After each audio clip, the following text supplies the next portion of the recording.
Good morning to all of you. Exercise 9.9. Question number beta. Fifth. A man saves rupees 32 during the first year, 36 in the second year. एक व्यक्ति 32 रुपये बढ़ाता है पहले साल, अगले साल 36, फिर 40 एंड सो ऑन। मतलब एक साल की जो एक जो व्यक्ति जो सेविंग कर रहा है भाई, एक व्यक्ति सेविंग कर रहा है कितने रुपए की? पहले 32 रुपए की सेविंग करता है, फिर 36 रुपए की दूसरे साल में, फिर 40 रुपए की थर्ड ईयर में। If the continuous his saving in this sequence in how many years will he save rupees 2000। बताओ उसको कितने साल लग जाएंगे? उसको कितने साल लग जाएंगे? क्या उसको कितने साल लग जाएंगे? टोटल 2000 रुपए की सेविंग करने में। टोटल 2000 रुपए की सेविंग अगर वो करेगा तो कितने साल उसको लग सकते हैं? हम मान लेते हैं 2 n ईयर्स, उसको n साल लगते हैं ताकि उसका सम किसके बराबर आ जाए? 2000।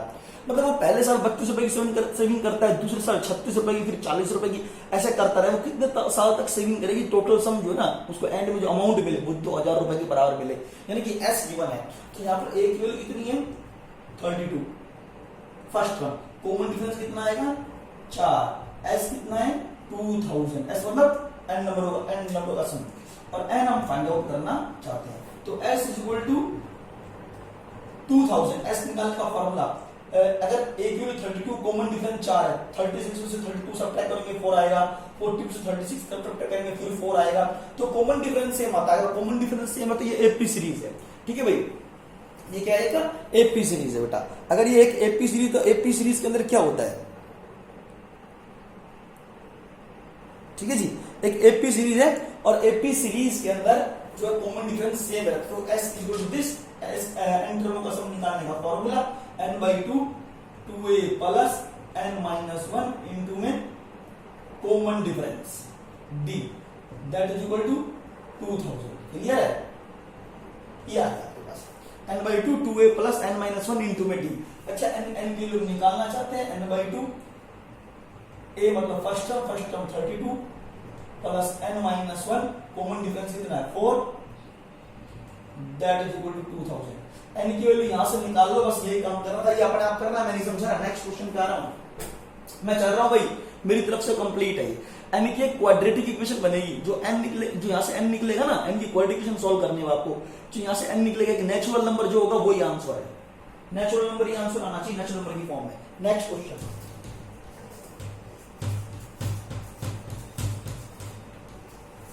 Question number 6, the ages of the student of the class form an AP. Question number 6 पे चेक करना। क्वेश्चन नंबर 6 कहता है बेटा, the age of the students of a class. एक क्लास है भाई, उस क्लास के अंदर स्टूडेंट्स बैठे हुए हैं, बहुत सारे स्टूडेंट्स हैं। उस स्टूडेंट्स की जो एज है ना, उससे रिलेटेड क्वेश्चन है। और जो उनकी जो एज है ना, वो जो एज गिवन है, स्टूडेंट्स की जो एज गिवन है वो एपी में गिवन है, जिसकी कॉमन डिफरेंस इज 4 मंथ। उनका जो कॉमन डिफरेंस है 4 मंथ के बराबर है। If the youngest student is 8 year old, और यंगेस्ट स्टूडेंट मतलब सबसे छोटा बच्चा, सबसे कम उम्र का बच्चा जो उस क्लास में है वो 8 साल का है। And the sum of the ages of all the students of the class is 168 year. अगर सभी स्टूडेंट्स के एज को अगर मैं जोड़ दूं तो 168 ईयर आता है। Find the number of student in the class. एक क्लास है जिसमें बहुत सारे स्टूडेंट बैठे हुए हैं। यंगेस्ट स्टूडेंट उसकी जो एज है वो 8 ईयर है। प्लस फर्स्ट टर्म क्या दे दिया है? 8 ईयर के बराबर दे दिया है। फर्स्ट टर्म 8 ईयर के बराबर है। पहला जो बच्चा, सबसे छोटा जो बच्चा, उसकी उम्र कितनी बेटा? 8 ईयर गिवन है। उस पर जो अगला स्टूडेंट है ना, कहता है अगला स्टूडेंट क्या है? कहता है किसी भी दो बच्चों के बीच में जो डिफरेंस है, उनकी एज के बीच में जो डिफरेंस है वो कितने महीने का डिफरेंस है? 4 महीने का डिफरेंस है। कितने महीने का डिफरेंस है? 4 महीने का। तो फर्स्ट स्टूडेंट की age of first student equal to 8 year. तो एज ऑफ सेकंड स्टूडेंट की एज क्या है? 8 प्लस 1, इसमें क्या है? 4 मंथ 8 प्लस 4 मंथ। ठीक है, लेकिन ये 8 तो ईयर है, ये 4 मंथ है। मंथ को ईयर बना लो, 4/12। ये पूरा रिजल्ट किसमें कन्वर्ट हो गया? ईयर। तो रिजल्ट क्या आ गया? 8 प्लस 1/3 ईयर। याद करो भाई, देखो ध्यान दो बेटा, पहले बच्चे की एज 8 साल है, दूसरे बच्चे की एज कितनी है? तो दूसरे बच्चे की एज क्या होगी? लेकिन पहले बच्चे और दूसरे बच्चे की जो एज में डिफरेंस है वो बेटे 4 महीनों का डिफरेंस है। वो डिफरेंस कितना गिवन है? 4 महीनों का गिवन है। पहले बच्चे की ये होगी डी कितना दे रखा है? 4 मंथ्स। ये महीनों में दे रखा है, तो महीनों को आप ईयर बदल दो 4/12 ईयर, ठीक है। 4/12 12 से डिवाइड कर देंगे तो 4/12 ईयर आ गया, तो इस कितना आ गया 1/3 ईयर आ गया। तो सेकंड स्टूडेंट की एज कितनी होगी 8 + 1/3, ठीक है जी।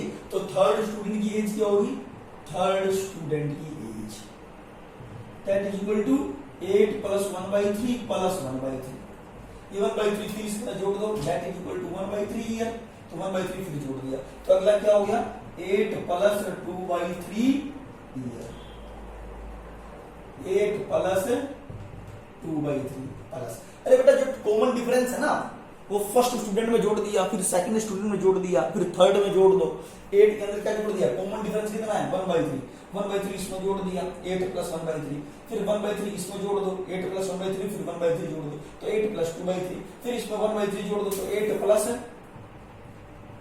3/3, ठीक है ना, ऐसे चलते रहो। इसका सम आया 168 ईयर, ठीक है। इन सभी एजेस का जो सम है 168 ईयर है बेटा, इन सभी एजेस का सम कितना आ गया बेटा 168 ईयर। तो बताओ टोटल नंबर ऑफ स्टूडेंट्स कितने होने चाहिए, टोटल नंबर ऑफ स्टूडेंट्स हम फाइंड आउट करना चाहते हो, ठीक है।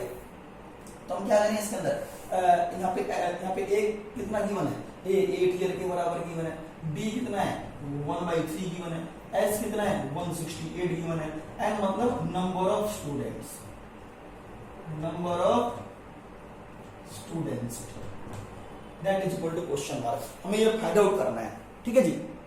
नंबर ऑफ स्टूडेंट्स हम क्या निकालना चाहते हैं, नंबर ऑफ स्टूडेंट्स कितने हो गए इसके अंदर, हमें एस गिवन है, ए गिवन है, डी गिवन, बेटा एस इक्वल टू 168 है, तो एस इक्वल टू 168 है, तो एन टर्मों का सम ऐसा भी कह सकते हो, एन टर्मों का सम निकालने का formula n/2 2a + n - 1 into a common difference that is equal to 168, n निकालना चाहते हैं तो n it is n/2 2 into में a मतलब कितना 8 year plus n - 1 common difference check करो 1/3 दैट इज इक्वल टू 168, इसको सॉल्व कर लेंगे n की वैल्यू निकाल लेंगे। तो मेरी तरफ से क्वेश्चन कंप्लीट है, बस जो n निकलेगा वो टोटल नंबर ऑफ स्टूडेंट्स को रिप्रेजेंट करेगा। किसी बच्चे को डाउट है तो बेटा बता दीजिए, अभी जल्दी करिए। 6 क्वेश्चन कंप्लीट मेरी तरफ से, ठीक है।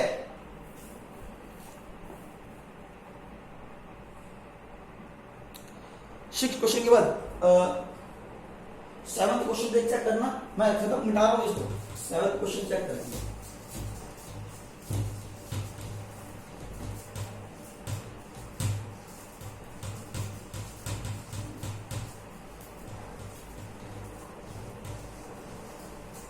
सेवन क्वेश्चन देखें ना बेटा, 7th क्वेश्चन में कहता है 7th क्वेश्चन, ठीक है जी। 7th क्वेश्चन में कहता है the inventor of chess board suggested a reward of 1 grain of wheat for the first square. एक बेटा एक चेस बोर्ड का जो इन्वेंटर है, चेस बोर्ड पहले बना लेते हैं, चेस बोर्ड कहता हूं, चेस आपने देखा ही होगा, चेस बोर्ड बना लेता हूं ऐसे, ये चेस का बोर्ड है,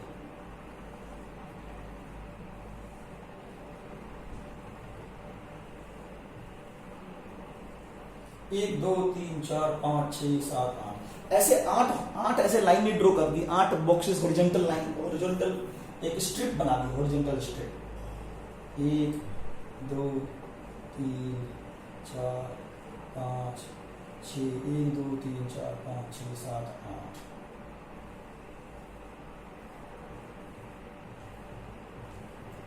दैट इज चेस बोर्ड।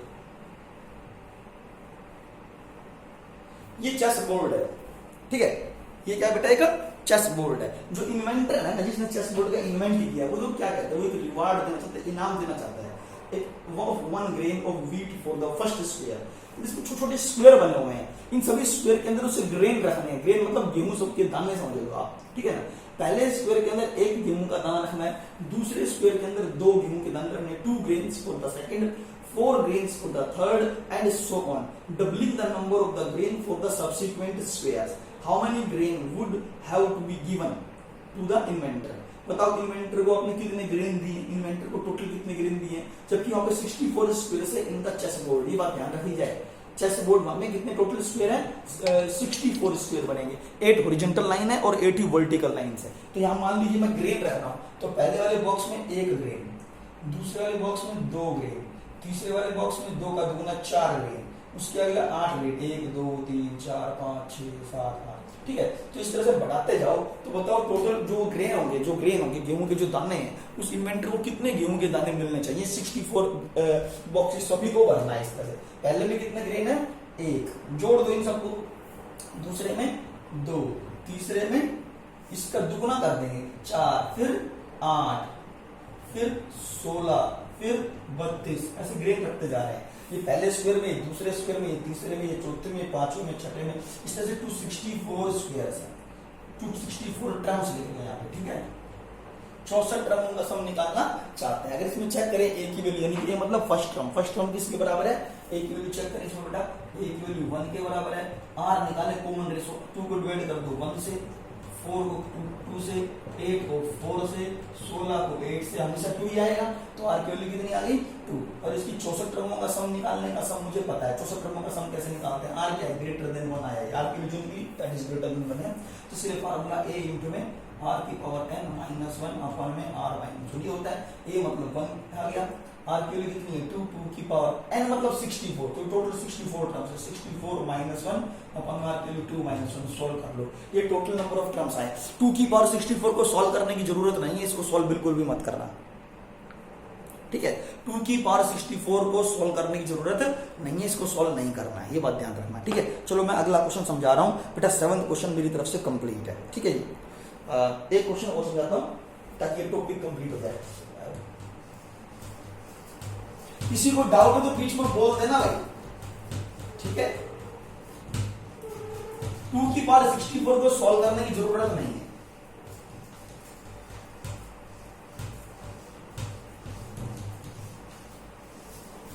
हाँ जी, नेक्स्ट क्वेश्चन पे आ जाओ।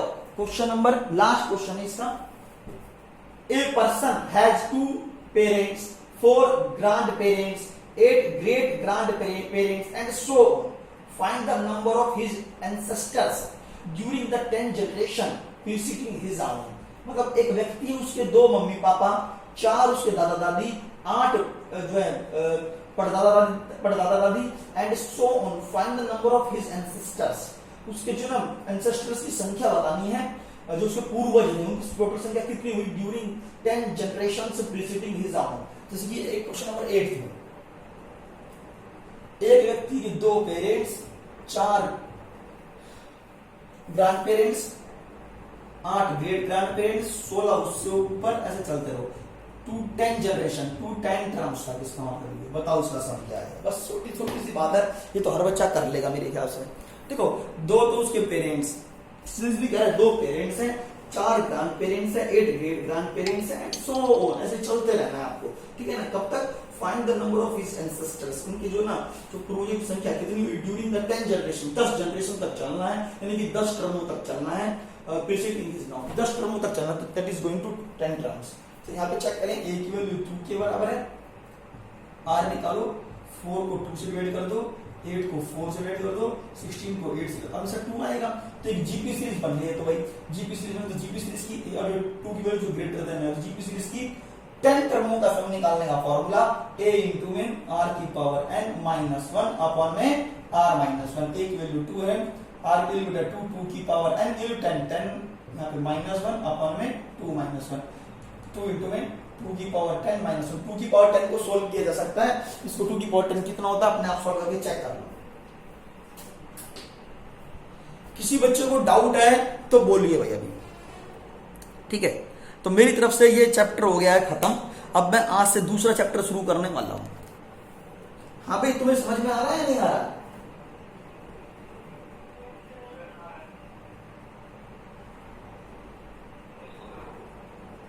ठीक है। किसी बच्चे को डाउट हो तो बेटा वो बीच में बोल दिया करो। मैं 10वां चैप्टर अभी स्टार्ट कर रहा हूं। सबसे पहले हम रिवीजन एक्सरसाइज करेंगे। रिवीजन एक्सरसाइज के अंदर बेटा पता है क्या है, रिवीजन एक्सरसाइज में वही सारी चीजें जो आप पहले पढ़ चुके हैं। मैं जल्दी से कुछ चीजें बताना चाहूंगा आपको इसके बारे में, फिर हम आगे चलते हैं।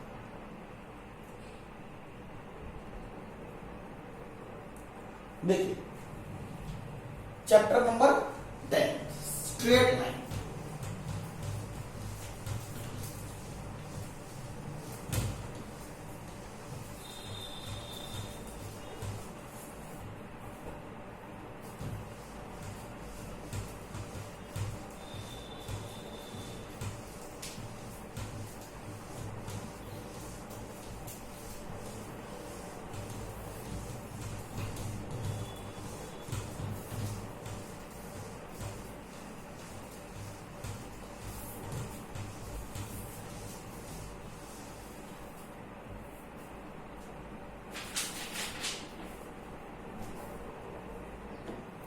Straight line. टॉपिक का नाम क्या है? Chapter number 10।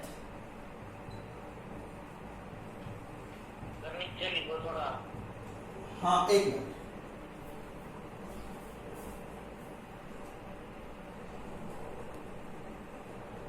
Chapter number 10 straight line. लेकिन रिवीजन जो एक्सरसाइज है स्ट्रेट लाइन में, सबसे पहले मैं उसके बारे में डिस्कस करने जा रहा हूं, ठीक है जी। एक मिनट। रिवीजन एक्सरसाइज में जो आपको बताना है, हम रिवीजन एक्सरसाइज में आपको जो बताने जा रहे हैं वही चीज बताने जो 9th में और 10th में आप पढ़ चुके हैं, ठीक है जी। Distance formula, section formula, mid point formula क्या होता है, सब ट्रायंगल का सर्कम सेंटर क्या होता है, सेंट्रोइड क्या होता है ट्रायंगल का, ठीक है जी। इन सेंटर क्या होता है, एरिया ऑफ ट्रायंगल क्या होता है, ये सब चीजें हम आपको बताएंगे। और उसके बाद एरिया ऑफ क्वाड्रिलेटरल, वो भी आप जानते हो, सीधा फिर उसके बाद सीधा एक्सरसाइज करवा दूंगा, ठीक है। तो मेन बातें बता के फिर आगे चलते हैं। देखो उसको मेरी बात, हम बात कर रहे हैं 2 dimensional plane.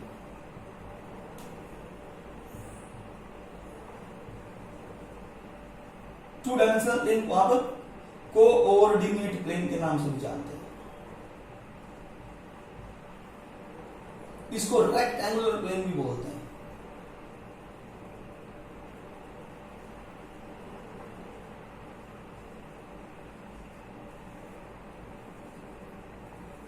Two dimensional plane कह दो, कोऑर्डिनेट प्लेन कह दो, रेक्टेंगुलर प्लेन कह दो, ठीक है, एक ही बात है। वैसे इसके तो और भी कई नाम होते हैं, गॉसियन प्लेन के नाम से भी जानते हैं, ठीक है ना, पोलर प्लेन के नाम से भी जानते हैं, लेकिन वो उसके अंदर कोऑर्डिनेट अलग अलग तरीके से बिहेव करते हैं, तो इसलिए उसको अलग अलग नाम दिया जाता है।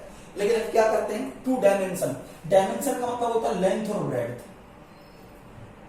लेंथ एंड ब्रेड्थ, ठीक है जी।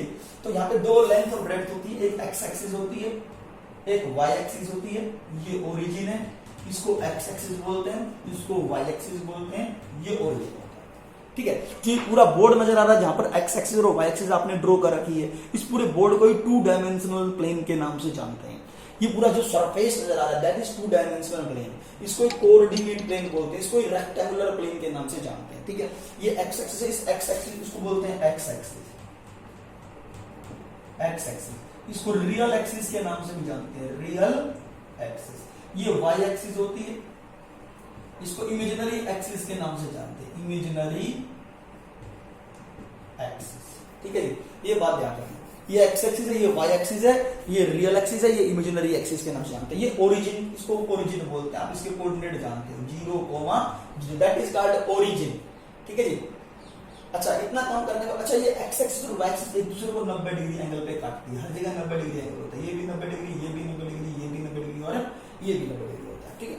तो अच्छा, एक्स एक्सिस के ऊपर एक खास बात होती है, एक्स एक्सिस के ऊपर हमेशा वाई वाला पॉइंट 0 होता है, on x axis, on x axis, X axis पर वाई 0 होता है, ठीक है। ऑन वाई एक्सिस पर, ऑन वाई एक्सिस पर कौन 0 होता है, एक्स 0। वाई एक्सिस कहीं पर भी एक पॉइंट ले लो, वाई एक्स वैल्यू हमेशा 0 होगी। वाई एक्सिस पर एक्स हमेशा 0 होगा, एक्स एक्सिस पर वाई हमेशा क्या होगा, एक्स एक्सिस पर वाई 0 होगा, ठीक है जी। तो यहाँ पर हम क्या करते हैं, मैंने यहाँ पर कोई पॉइंट ले लिया ए, तो यहाँ पर मैंने कोई पॉइंट ले लिया बी, तो ये दोनों पॉइंट जहां पर भी आपको मीट करते हैं, इस पॉइंट से एक लाइन ड्रॉ करते हैं जो perpendicular to X axis, X axis perpendicular होती है। यहां से एक लाइन ड्रॉ करते हैं जो इस पर परपेंडिकुलर होती है, ठीक है।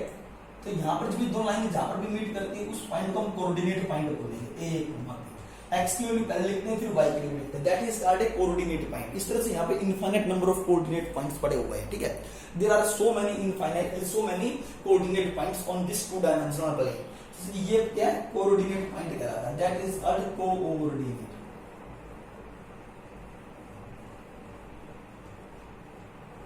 ये एक्चुअली में 2 पॉइंटों का कॉम्बिनेशन होता है, एब्सिसा और ऑर्डिनेट का कॉम्बिनेशन होता है, एब्सिसा और ऑर्डिनेट का कॉम्बिनेशन होता है। पहला पॉइंट जो हमेशा होता है किसके ऊपर होता है, ऑन एक्स एक्सिस का पॉइंट होता है, इसका पॉइंट होता है बेटा एक्स एक्सिस। जो दूसरा पॉइंट है ये वाई एक्सिस का पॉइंट होता है, ये बात ध्यान रखनी है, दूसरा पॉइंट वाई एक्सिस का होता है। इस एक्स एक्सिस वाले पॉइंट को एब्सिसा बोलते हैं, ठीक है, और इस वाई वाले पॉइंट को ऑर्डिनेट बोलते हैं। और ये दोनों मिलकर कोऑर्डिनेट के पॉइंट बन जाते हैं। कोऑर्डिनेट मतलब इसका कॉम्बिनेशन है एक तरह से, ठीक है। क्या ये कॉम्बिनेशन किसका, अब्सिसा और ऑर्डिनेट का combination, that is called a coordinate point. ये छोटी सी बात जो मैंने सारी बताई वो याद रखनी है। ये फर्स्ट क्वाड्रेंट होता है, ये सब बच्चे जानते हैं। ये सेकंड क्वाड्रेंट होता है, ये थर्ड क्वाड्रेंट होता है और ये फोर्थ क्वाड्रेंट होता है। फर्स्ट क्वाड्रेंट में हमेशा ध्यान रखना x हमेशा पॉजिटिव होता है और y भी हमेशा पॉजिटिव होता है। सेकंड क्वाड्रेंट के अंदर x नेगेटिव होता है, x नेगेटिव होता है, यहाँ पर नेगेटिव वैल्यू है, और ऊपर y कैसा होता है, पॉजिटिव होता है। तो ये माइनस, ये प्लस। तो इसके अंदर x नेगेटिव होता है और y भी कैसा होता है, नेगेटिव। यहाँ पे भी x नेगेटिव, यहाँ y भी नेगेटिव होता है। इस केस में x कैसा होता है, पॉजिटिव होता है, और y कैसा होता है, नेगेटिव। ये छोटी छोटी बातें जो यहाँ बता रखी है वो सारी बातें आपको याद होनी चाहिए, ठीक है। ये नॉर्मल सी बातें जो आपको पहले से पता है लेकिन फिर भी याद होनी चाहिए, ठीक है जी। अच्छा जी, इसके अलावा बस यही था। आपको जो ध्यान देने वाली बातें जो मैंने बता दी वो सारी बातें याद रखो आप। अच्छा जी, अब उसके बाद डिस्टेंस फार्मूला। दो पॉइंट के बीच में डिस्टेंस कैसे फाइंड आउट करते हैं वो समझाना चाहूंगा। दो पॉइंट के बीच में डिस्टेंस कैसे निकालेंगे,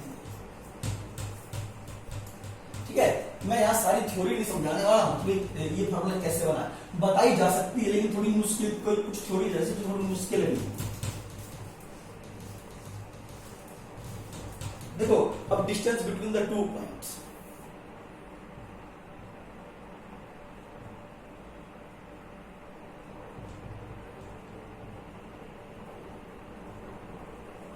डिस्टेंस बिटवीन टू पॉइंट्स, दो पॉइंटों के बीच में डिस्टेंस कैसे निकालना है जल्दी से मैं समझना चाहूंगा। एक पॉइंट ए दे रखा है मान लेते हैं, एक पॉइंट बी दे रखा है मान लेते हैं, ए के कोऑर्डिनेट मान लेते हैं x1, y1, बी के कोऑर्डिनेट मान लेते हैं x2, y2। इन दोनों पॉइंटों को जोड़ लेते हैं। ये ए बी एक लाइन सेगमेंट गिवन है बेटा, ए बी क्या एक लाइन सेगमेंट गिवन है जिसके अंदर ए एक पॉइंट दे रखा है, बी एक दूसरा पॉइंट दे रखा है। एक इनिशियल पॉइंट कह सकते हो, दूसरा टर्मिनल पॉइंट बोल सकते हो, ठीक है जी। एक ए इनिशियल पॉइंट है, दूसरा क्या है, टर्मिनल पॉइंट है। मैं ए बी की लेंथ निकालना चाहता हूं, चलो तो उसके लिए फार्मूला हमारे पास है। ए बी की लेंथ क्या होगी, इसमें ऐसे लिखते हैं ए बी की length. A B line segment को ऐसे रिप्रेजेंट किया था, चाहो तो इसके ऊपर ऐसे लाइन ड्रॉ कर सकते हो लेकिन जरूरत नहीं है। That is equal to square root of x2, x वाले पॉइंट में से x वाला पॉइंट ही घटाते हैं, x वाले पॉइंट में से x वाला पॉइंट ही घटाते हैं, तो x2 माइनस x1 उस पूरे का होल स्क्वायर आएगा, प्लस y2 में से y1 घटा दो तो y2 माइनस y1 उस पूरे का क्या आएगा, होल स्क्वायर आएगा, ठीक है। ये बात ध्यान रखनी, ये फार्मूला डिस्टेंस निकालने का, दो पॉइंट के बीच में डिस्टेंस कैसे निकाला जाता है। x वाले पॉइंट में से x वाला पॉइंट ही घटाना है, x वाले पॉइंट में से x वाला पॉइंट ही घटाना है। मैंने x2 में से x1 घटाया लेकिन जरूरी नहीं है, आप x1 में से x2 भी घटा सकते हैं, ठीक है। मैंने यहाँ पे y2 में से y1 घटाया, जरूरी नहीं है आप y1 में से y2 को भी सब्ट्रैक्ट कर सकते हो, उसका होल स्क्वायर करना फिर ऐड कर देना, बस काम खत्म। इसलिए आपके लिए आपके सामने एक एग्जांपल ले लेता हूँ। चलो यहाँ पे 1, -3 और यहाँ पे -2, -5 दे दिया। ये ए पॉइंट है, ये पॉइंट बी पॉइंट है, बताओ ए बी डिस्टेंस क्या होना चाहिए। चलो निकालते हैं। क्या दे दिया है, ए पॉइंट 1, -3 दे दिया, B point -2, -5। Find the distance A B. A B distance कैसे निकालूंगा, -2 में से 1 सब्ट्रैक्ट कर दो, -2 को पहले लिखो, पहले जो भी टर्म लिखो उसको लिखो, फिर यहाँ माइनस का निशान लगाना है, ऐसे माइनस का निशान, उसमें सब्ट्रैक्ट कर दो 1 को, ठीक है। उस पूरे का होल स्क्वायर प्लस, फिर माइनस का 5 लिखो, y में से y सब्ट्रैक्ट करना चाहता हूँ, -5 पहले लिखो, फिर माइनस का निशान लगाओ, फिर इस पे माइनस का निशान, फिर -3 लिखना। -3 जैसे लिखोगे यहाँ पर माइनस माइनस प्लस हो जाएगा, इस बात का ध्यान रखना है। -5 में जब सब्ट्रैक्ट करोगे प्लस का 3 आ जाएगा, ठीक है। तो that is equal to square root of -3 का होल स्क्वायर 9 हो जाएगा, प्लस -2 का होल स्क्वायर 4 आ जाएगा, 9 और 4 देगा √13। तो इन दोनों पॉइंट के बीच जो डिस्टेंस है वो √13 को रिप्रेजेंट करना चाहिए। तो ये छोटी सी बात जो आपको समझाई गई वो ध्यान रखने वाली बात है, ठीक है। ये था डिस्टेंस फार्मूले के बारे में। अब मैं बात करता हूँ सेक्शन फार्मूला क्या होता है, ठीक है जी। क्या बात कर रहे हैं, सेक्शन फार्मूला। चलो मिटाने जा रहा हूँ इसको। क्या समझ में आया भाई या नहीं आया? याद तो हो गया, तो पहले से ही याद होगा बेटा, ये सारे फार्मूले तो पहले से ही याद है, ठीक है।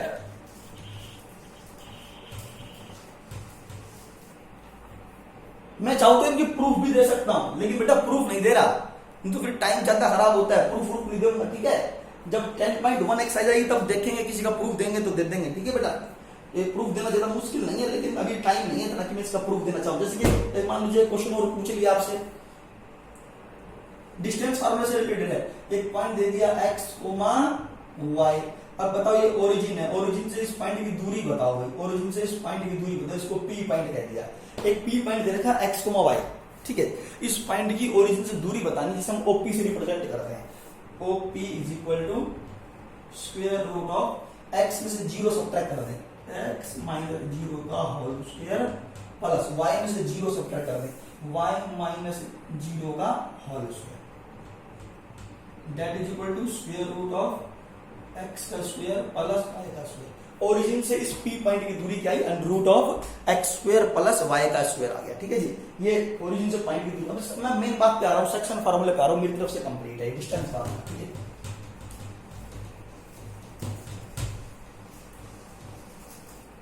अच्छा जी, अब सेक्शन फार्मूला, सेक्शन फार्मूला क्या कहते हैं सिर्फ देखते हैं।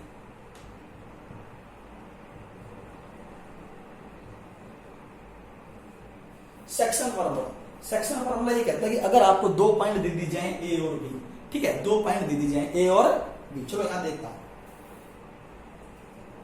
एक ए पॉइंट है, इसके कोऑर्डिनेट मान लेते हैं x1, y1। एक बी पॉइंट है, इसके कोऑर्डिनेट मान लेते हैं x2, y2।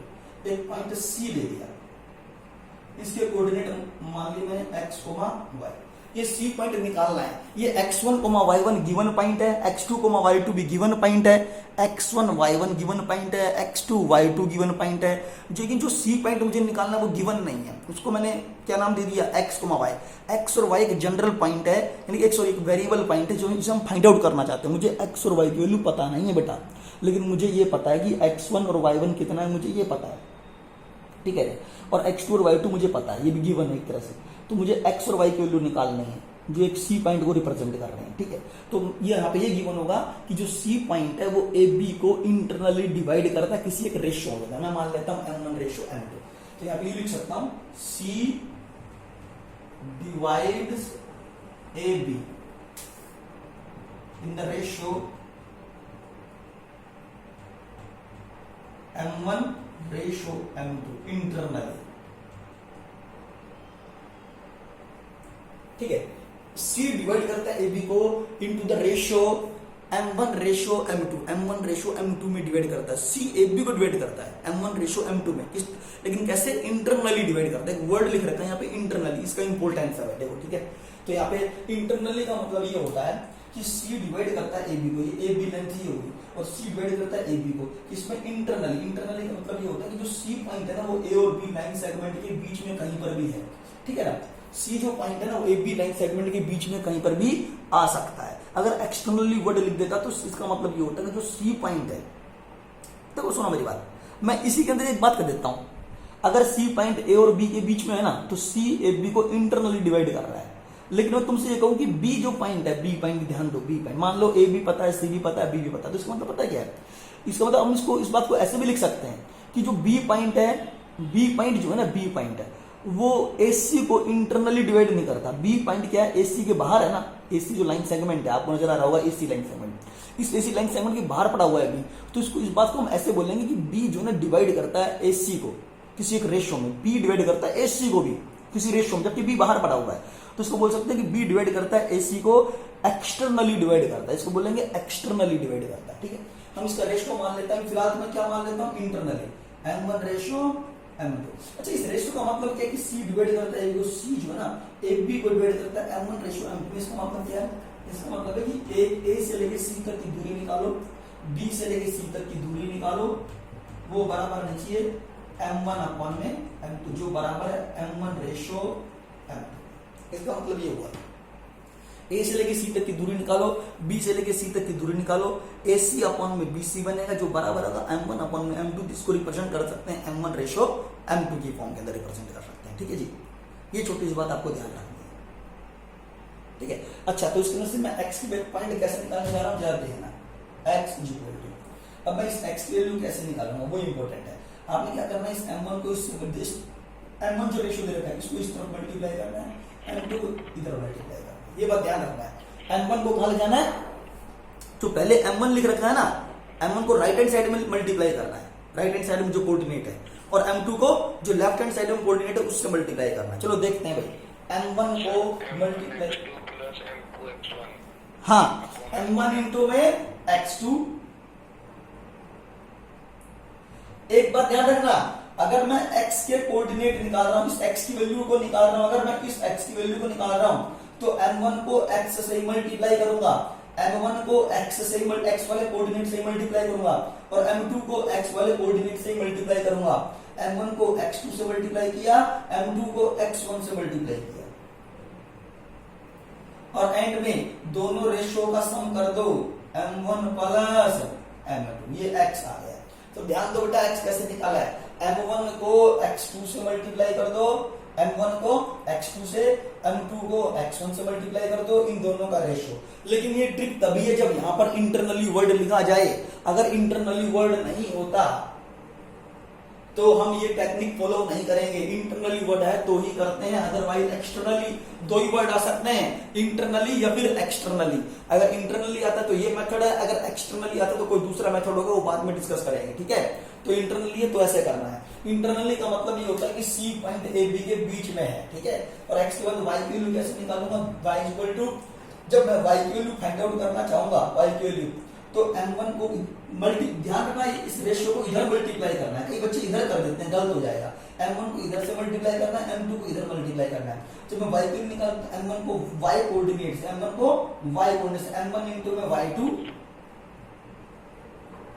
Plus m1 into में y2, m2 इंटू में y1, m2 इंटू में y1 अपन में इन दोनों रेशियो का क्या आ जाएगा, सम।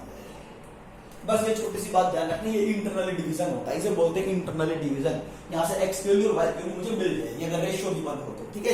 यहाँ पे m1 और m2 जो गिवन है ना, जो ये m1 और m2 हमें हमेशा पॉजिटिव नंबर है, ये always positive, in positive number, ठीक है। कोई भी पॉजिटिव नंबर हो सकते हैं, दोनों होंगे पॉजिटिव, ये गारंटी होनी चाहिए। अगर इंटरनल डिवीजन है तो दोनों पॉजिटिव होने चाहिए, ठीक है। तो बस ये छोटी सी बात थी जो मैंने आपको समझाई, वो ध्यान रखना है। अगर किसी बच्चे को समझ में नहीं आया तो बताओ, एक एग्जांपल भी देख लेते हैं, चलो इससे रिलेटेड क्या है।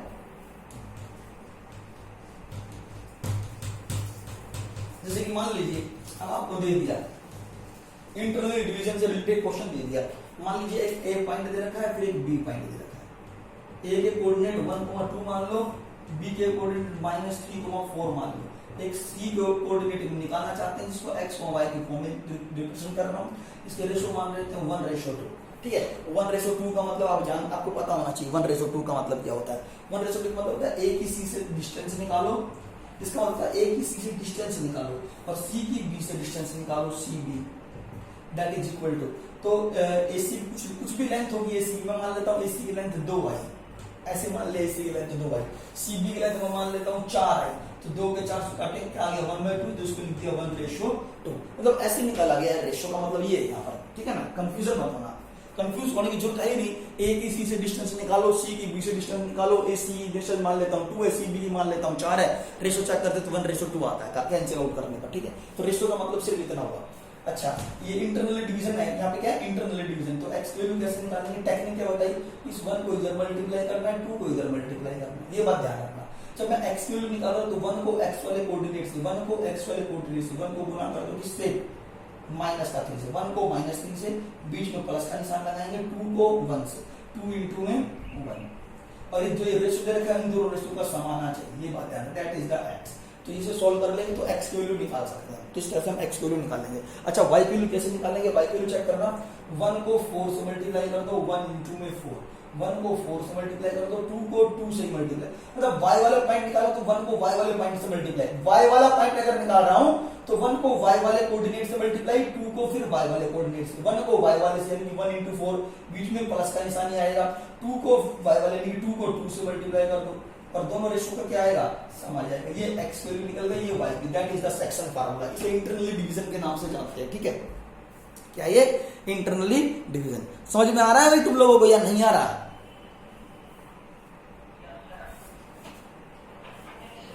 अच्छा, युग योगेश विनय, युग योगेश विनय,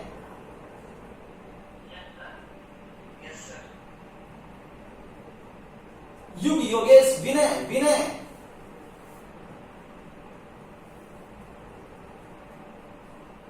विनय सामने में बैठा हुआ, इसका मतलब ये होगा भावना श्रुति,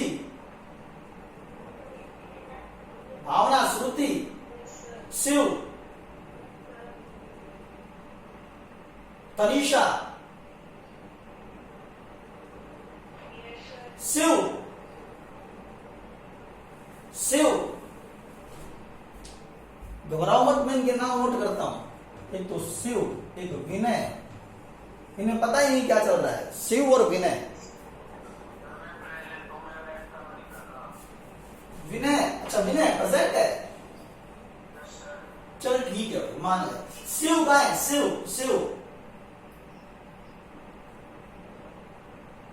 सचिन, सचिन आवाज आ रही है, रोहित, रानू, रोहित रानू,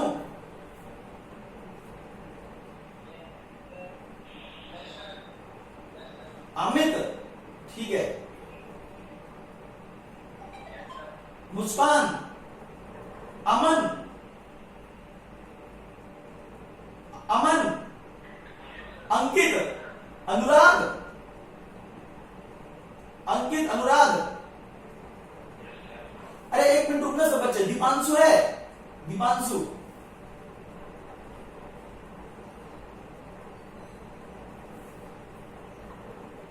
अच्छा आप में से वो बच्चे कौन है जो +1 N1 में है? एक बार मुझे यस सर करके बोलिए, बताओ कौन कौन, नाम बताओ अपने जो +1 N1 में है। अनुराग एक तो, हाँ ठीक है, और दूसरा दीपेश भी है क्या? दीपेश, सॉरी दीपांशु, दीपांशु आवाज आ रही है? दीपांशु आवाज आ रही है?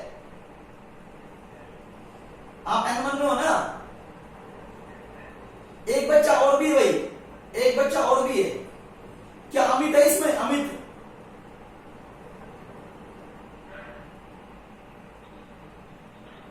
हाँ जी, हाँ शिव, हाँ N1 में हो ना शिव? ठीक है बेटा, ओके, चलो बिल्कुल ठीक है। 3 बच्चे तो मुझे मिल गए जो ये तीनों N1 में पढ़ते हैं, यानी कि 3 बच्चे और सब इसमें हटा दें यार, तो 4 बच्चे हटा दो, 27 में से 4 हटा दो, 23। आज टोटल मिला के 23 बच्चे हैं, इसका मतलब ये हुआ 31 बच्चे। चलो खैर कोई बात नहीं, भाई मैं ठीक करता हूं तुम्हें।